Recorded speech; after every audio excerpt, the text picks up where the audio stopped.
Eh bien, cette semaine, on va parler de possibilité de poser des questions aux maires. Ici Daniel Poulet. Bienvenue sur ma webtv.info. En terminant tantôt, je vais vous glisser un mot sur nos amis de Transport Canada. Ils en ont fait une absolument extraordinaire. Donc, revenons à nos moutons. 99% des conseils municipaux du Québec ont suivi une directive du ministère des Affaires municipales et ces conseils municipaux ont passé des règlements concernant les périodes de questions. Alors donc, les périodes de questions vont être d'une durée maximale de 30 minutes. Hein? Bon, enfin, c'est quand même pas si pire. On veut limiter les gens qui font des allusions malveillantes, les gens qui, au lieu de poser des questions, font de la personnalité. On veut éviter les gestes disgracieux, on veut éviter les paroles disgracieuses. Ça, là-dessus, je suis parfaitement d'accord. Si vous avez un problème, c'est pas en allant gueuler comme un putois que vous allez le régler. Il y a aussi le fait que si vous voulez, à un moment donné, poser une question à un conseil municipal et que ça relève d'un dossier qui vous est personnel, ça donne rien d'aller engueuler les gens du conseil municipal parce qu'ils régleront pas votre problème ce soir-là.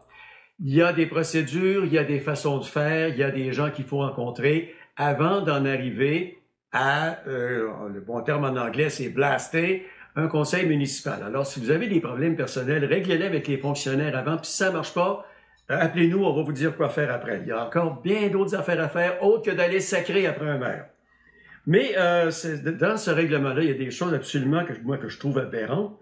Comme par exemple, on dit que pour poser des questions, on va donner la priorité aux personnes qui résident sur le territoire de la municipalité ou qui sont propriétaires d'un immeuble ou occupants d'un établissement d'entreprise situé sur le territoire dans le cas qu'ils nous occupent de l'acte mégantic.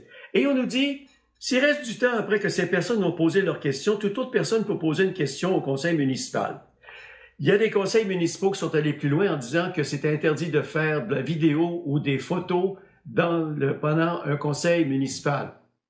Mais bizarrement, bien souvent, ces conseils municipaux-là font leurs assemblées en direct sur Facebook. Et n'importe qui peut prendre des images sur Facebook. Alors là, puis là, si vous êtes un journaliste de Radio-Canada Sherbrooke, vous n'avez pas le droit de poser de questions dans les 30 minutes. Maintenant, écoutez bien ça. Par ailleurs, seules les questions de nature publique seront permises et sera irrecevable une question précédée d'un préambule inutile, fondé sur une hypothèse ou encore qui comporte une argumentation, une expression d'opinion, une déduction ou qui suggère la réponse demandée. Ça, en d'autres mots, parlant de préambule inutile, vous avez vu le monsieur Infoman, Info municipal, qu'on va perdre d'ailleurs avec ce règlement-là. Il y avait un monsieur qui palabrait les bras dans les airs, ça lui prenait 10 minutes avant de poser sa question. Ça, je suis d'accord que quand vous avez une question posée, ben, plus c'est court, plus c'est clair, mieux ça va. Donc, quand vous argumentez avant une question, parlez pas pendant 5 minutes, parce que là, ils vont vous couper. Donc, si vous avez un argumentaire avant la question, ce serait comme par exemple si moi j'y allais parce que j'irais pas parce qu'ils voudront pas que je pose de questions. Mais si je dois poser une question à la mairesse, je dirais, Madame Morin, vous êtes au fait de 3 rapports d'hydrogéologues qui parlent de possibilités même de choses graves qui pourraient se produire sur la nappe phréatique. Pouvez-vous me dire pourquoi vous êtes d'accord avec le fait qu'on aille creuser sous la nappe phréatique? Là, j'ai fait un préambule de 2 phrases et puis j'ai posé ma question. J'ai été clair, net et précis, et ma question appelle une réponse, que je sais pas si ça va me donner. Quand on parle d'expression d'opinion, c'est qu'une période de questions dans un conseil municipal, c'est pas la place pour commencer à vous épancher et à pleurer sur votre sort. Quand on parle de déduction qui suggère la réponse demandée, je ne sais pas, franchement.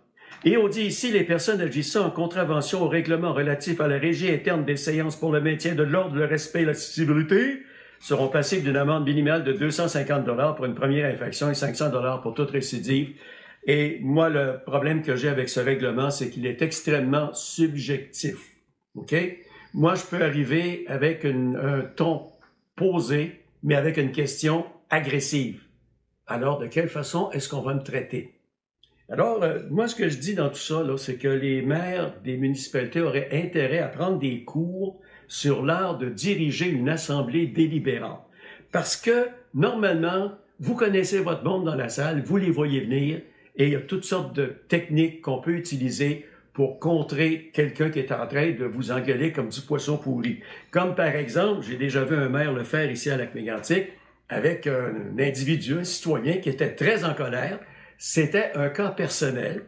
Et là, le monsieur, en arrivant, on voyait que ça bouillait en dedans. Il a eu juste le temps de poser sa question que le maire, en avant, qui présidait, lui en a posé une question. Là, ça l'a désarmé totalement parce qu'il n'y avait pas de réponse à la question, qui était pourtant claire. Alors, on venait de dire au monsieur, votre dossier personnel doit suivre la filière normale. Alors moi, ce que je suggère au ministère des Affaires municipales, c'est de monter un cours sur l'art de diriger des assemblées délibérantes. Oui, je suis d'accord avec vous que la période des questions à Québec, c'est une garderie, une maternelle et plus sérieuse que ça. Et puis la présidente s'élève, puis à l'ordre, puis à l'ordre, puis à l'ordre, puis à l'ordre. Mais je vous signale qu'il y a une quarantaine d'années, quand le président se levait, tout le monde s'assoyait parce qu'il y avait des pénalités extrêmement claires, comme de dire, tu n'as plus de droit de parole pour peut-être 5 ou 6 sessions. Bon, alors ça, moi, j'aime pas ça du tout. Le 17 décembre, manquez-nous pas parce qu'on va faire nos bons vœux de nouvelle année à nos élus. Et c'est formidable. Et puis, celle-là est bonne. Vous savez que dans la loi, le ministère des Transports est obligé de faire des consultations. C'est la loi. Mais là, le ministère des Transports du Canada est en train de faire une consultation sans avertir le monde qu'ils étaient consultés. Hein? Parle-moi de transparence d'un ministère fédéral. Puis le provincial n'est pas mieux des fois non plus. Puis tout en terminant, je vous rappelle que le Club Lion de Saint-Sébastien, présentement, est toujours en vente de billets pour sa campagne de financement. Au total, il va y avoir 12 000 $ en bons d'achat qui vont être tirés tout au long de l'année 2025. Contactez un membre du Club Lion de Saint-Sébastien, on a encore des billets pour vous. Alors sur ce, passez une bonne semaine, puis si vous êtes supposé d'être consulté, demandez au ministère des Transports parce que ça a l'air qu'eux autres n'ont pas envie d'entendre parler de vous.